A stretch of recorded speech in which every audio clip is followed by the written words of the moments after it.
Here's the assessment notification for our speech, and you'll see up the top here it says that it's due on Friday, 6th of April, um, which is in week 10 of this term.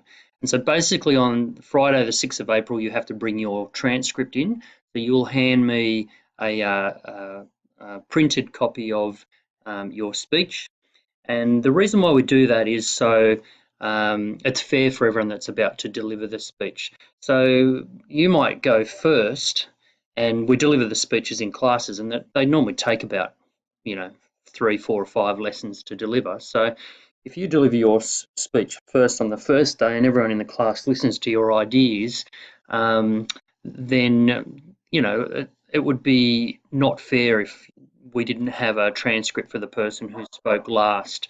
That way, they have to deliver the speech that they have presented on that day. They can't listen to all those ideas and then modify their ideas. They can't also be, continuing to add things and to improve their speech in that regard. Okay, so it's worth 25%, and you'll see down here that it's been broken up into 2 components. So first component is that you're allowed to hand in 400 words of your draft. And I would recommend that you give your first 400 words of your speech, but you can give any 400 words that you like. Okay, and that's due in week 6 on the 8th of March, on the Thursday, period 2. And basically what that will allow you to do is get some feedback from me on how you're going about constructing your idea. And you'll see here that it says that you are going to establish a clear thesis for you, so a clear argument for what you're going to talk about, and you're going to present your central ideas. So I'll get a good idea in that first 400 words of what you're considering doing as a way of an argument. Before that occurs, of course, we'll talk about related texts, and we'll build on that. I'm just going to pause for a minute because my dog is barking. Darcy is a very naughty doggy. Anyway, hopefully he'll be quiet now. All right, and then the second part, and that's worth 10% of the 25 overall percent of the assessment task.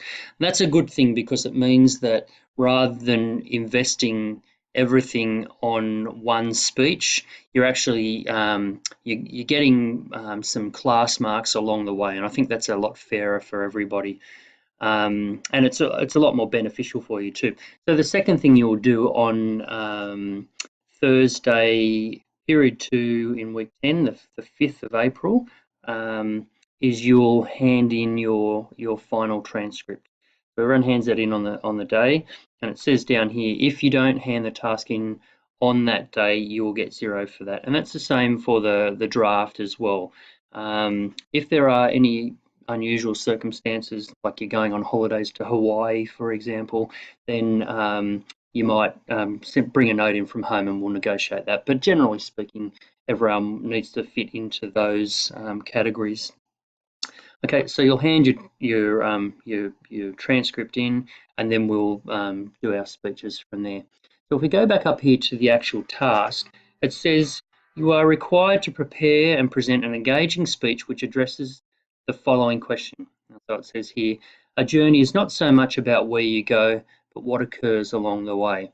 And we will talk about this in class, and we're allowed to actually break down the question for you, but pretty much so it is talking about the process of the journey. So it's not so much about that final destination in a physical sense. While that is good, it's more like we've talked about, this notion of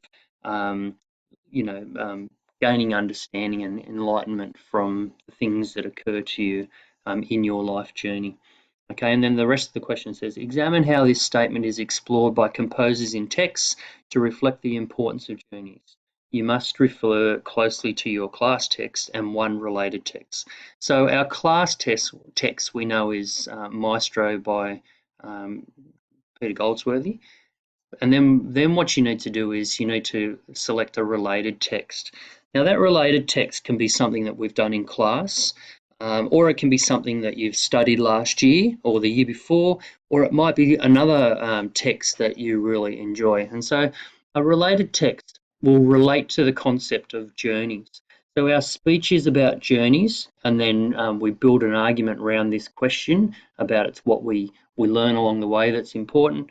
And then what you do is you apply your thesis to Maestro and you explore it in the text, and then you also apply it to your related text. Now, your related text doesn't have to be exactly the same as Maestro. It can be completely different, and quite often that's a good thing. So really, all you have to do is find a text and say, well, here's the journey that occurs in it. These are the obstacles and the incidents that occur along the way, and this is the heightened understanding that's achieved at the end. Okay, and you build your speech around that. So they can be completely different in nature and in content. The other thing related text is that related text can be of any form. So we're doing a novel. It is quite okay to do another novel, but it sometimes is better to choose a poem or a film or an artwork or a picture book or any text like that that will allow you to talk about the difference in form. So when we're talking about the novel, we can talk about the structure and the techniques of the novel, and then we can compare them to the structure and techniques of the form that you choose. And we'll talk about that in class anyway. All right, so obviously then what we're going to do with our two texts, our core text and our related text, is we're going to make little links between them, either saying that the concept is similar to or it's different, and just try and draw some observations where you can make connections between the texts. Okay, the length of the speech, it's a 4-minute speech. It says 3.5 to 4 minutes, but you're asked to sit down at 4 minutes. So what you want to do is aim for as close to 4 minutes as you can get. Okay, it's not satisfactory for you to deliver a 3-minute speech. That would be too short. But certainly the best speeches are going to move beyond the 3.5 minutes and be pushing close to 4. You're going to find you've got lots and lots to talk about. So 4 minutes is going to go very quickly. Okay, down the bottom here, we have a practice question. So this is the one we're going to work on in class, and this is going to provide you with the structure and your ability to build an argument. And then once you get feedback from that, and once you work on that, you will then be able to transfer all that into the actual question. So the question is, meaningful journeys can offer opportunities to change the course of an individual's life. Okay, so once again, that's quite similar to the actual question. So it's more about what you learn along the way. That's the focus of this question here, and obviously we'll deal with that in class as well. If I can come back to the related text again, there's one more thing I want to say, and that is that what we hope to do is pick a sophisticated related text. So we could say, well, something like Finding Nemo is a classic story of a journey, but really it lacks the sophistication of what we're trying to achieve. What we're doing by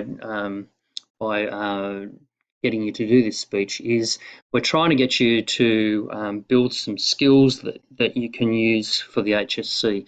So those sort of skills are, being able to deconstruct a text and talk about the language of the form, but it's also about synthesis and being able to take ideas from Maestro and from our study of journeys and the concepts and apply them to a different text and find connections between the two texts. So we want to be thinking of films or novels or poems that are sort of considered sophisticated.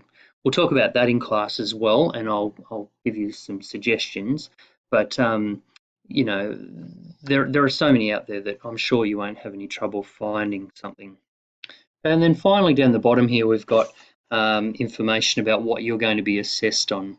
And you're going to be assessed on how well you can establish a clear and sustained thesis in response to the actual question. So you've got to be able to set up a thesis at the start of your speech And then for the body paragraphs, you're going to build on that central idea, and you'll try and weave that throughout. We don't want to see the question, you answering the question in the introduction and then in your conclusion. Well, we do want to see it there, but we would like to see you build that throughout. So consider writing this exposition, your speech, as like a debate. So you're going to put forward a thesis at the start, and then everything that you say throughout needs to prove your argument. So we'll build a structure in class that you can model your ideas on, and then you can pick whatever argument you like. And obviously when you get into the body paragraphs, you'll put forward an idea and then you'll prove it with evidence from the text. You'll use quotes and techniques to support that. Okay, so you need to be able to sustain an argument throughout. The second thing is to skillfully develop your argument driven by key ideas and detailed textual analysis.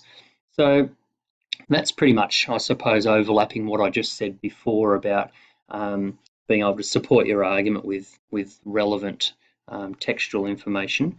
And then finally, the third thing we're going to be marking for is your ability to deliver skillful and engaging response that uses language appropriate to audience, purpose, and context.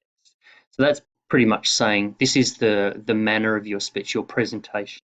So your ability to deliver an engaging speech. So you're not just getting up and reading your speech, you're actually using eye contact, using palm cards, and demonstrating that you've rehearsed.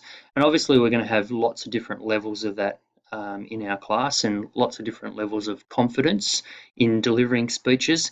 But, we'll talk about that. It's one of the harder tasks that we have to do, I think, getting up in public speaking, to speak in public, but it's a really important skill, and the more times you do it, the easier it gets, hopefully.